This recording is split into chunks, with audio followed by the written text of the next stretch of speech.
Oi, gente do bem. Vamos apoiar as publicações da Fundação Bezerra de Menezes? É só curtir, se inscrever no canal, ativar as notificações e compartilhar com os amigos. Simples assim.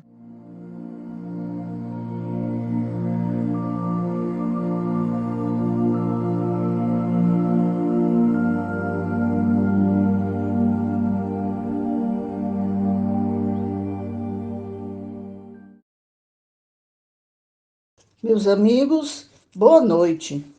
Dando continuidade ao estudo do Evangelho segundo o Espiritismo, o capítulo 24, Não coloqueis a candeia sobre o alqueire. Estudaremos na noite de hoje o item 8, Não vades aos gentios.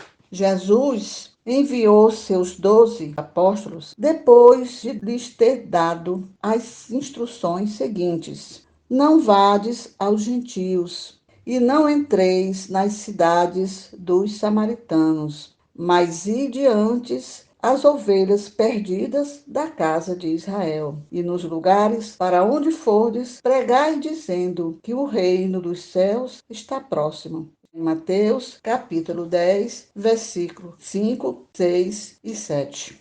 Jesus prova em muitas circunstâncias que suas vistas não estão circunscritas ao povo judeu, mas que abarcam toda a humanidade. Se, pois, disse aos seus apóstolos para não ir aos pagãos, não foi por desdenhar sua conversão, o que teria sido pouco caridoso, mas porque os judeus que criam na unicidade de Deus e esperavam o Messias estavam preparados pela lei de Moisés e os profetas para receber a sua palavra. Entre os pagãos, a própria base faltando, tudo estava por fazer, e os apóstolos não estavam ainda bastante esclarecidos para uma tão pesada tarefa. Por isso, lhes disse: Ide as ovelhas desgarradas de Israel, quer dizer, ide semear num terreno já preparado, sabendo bem que a conversão dos gentios viria a seu tempo. Mais tarde, com efeito, no centro mesmo do paganismo, os apóstolos iriam plantar a cruz. Essas palavras podem se aplicar aos adeptos e aos propagadores do Espiritismo.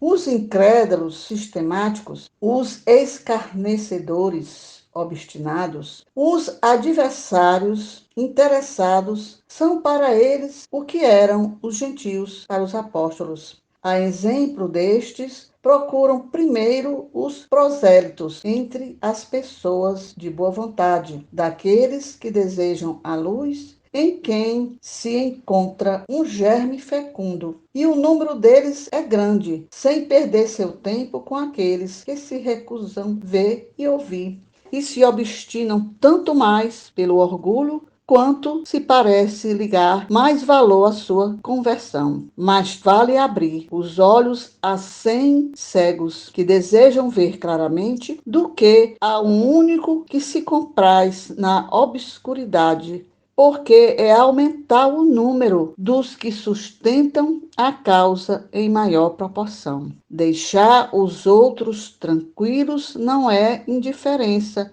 mas uma boa política. Sua vez virá, quando serão dominados pela opinião geral e ouvirão a mesma coisa repetida sem cessar ao seu redor.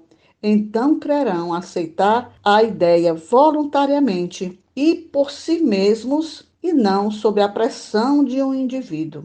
Depois ocorre com as ideias o mesmo que com as sementes. Elas não podem germinar antes da época e somente em terreno preparado. Por isso é melhor esperar o tempo propício e cultivar primeiro as que germinam, para evitar que abortem as outras em as apressando muito.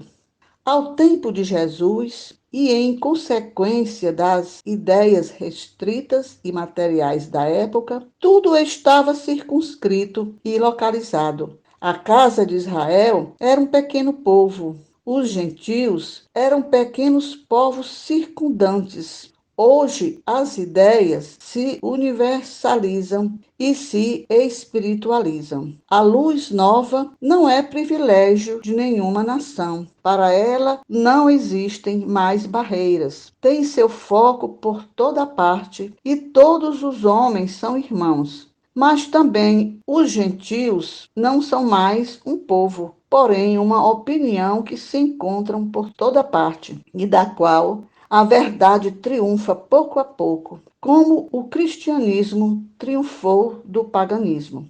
Não é mais com as armas de guerra que são combatidos, mas com o poder da ideia.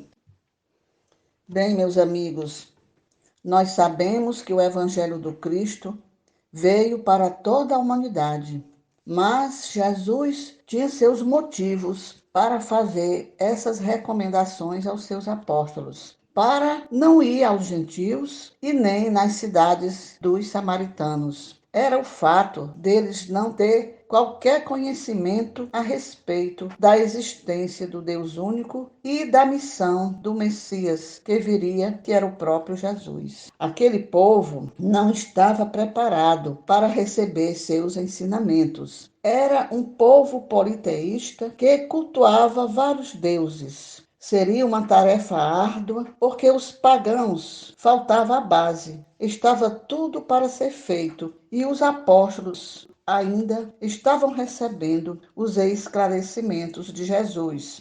E o mestre sabia que mais tarde haveria a conversão dos gentios, enquanto que os judeus já estavam preparados pela lei de Moisés, eram monoteístas e criam no Deus único e aguardavam a vinda do Messias. Quando Cristo se referiu às ovelhas perdidas da casa de Israel, é porque aquela terra já estava preparada para receber a semente, germinar e dar bons frutos, que seria a pregação da sua palavra, dos seus ensinamentos. Graças a esses discípulos, essas mensagens chegaram a nós. É importante trazer esses ensinamentos para os dias atuais. O que isso tem a nos trazer dentro da doutrina espírita é não ter preocupação extrema a querer convencer pessoas sobre as verdades espirituais, porque nem sempre elas estão preparadas para recebê-las.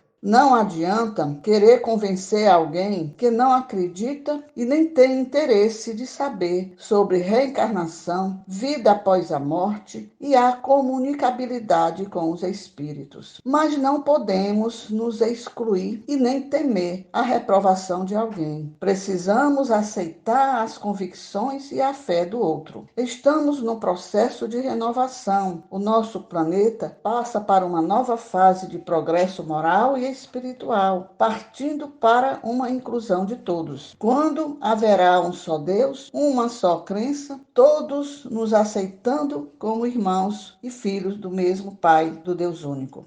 No Livro dos Espíritos, em Prolegômenos, vamos encontrar a seguinte recomendação: não te deixes desencorajar pela crítica. Encontrarás contraditores obstinados. É com perseverança que chegarás a recolher o fruto do seu trabalho. O prazer que experimentarás vendo a doutrina se propagar e ser compreendida te será uma recompensa da qual conhecerás todo o valor, talvez mais no futuro que no presente. Não te inquietes, pois, com as sarças e as pedras que os incrédulos e os maus semearão sobre o teu caminho. Crê em Deus e caminha com confiança. Aqui estaremos para te sustentar. E está próximo o tempo em que a verdade brilhará por toda parte. Vamos continuar trabalhando na seara do bem, meus irmãos, sendo os discípulos do Mestre. Que assim seja e assim será.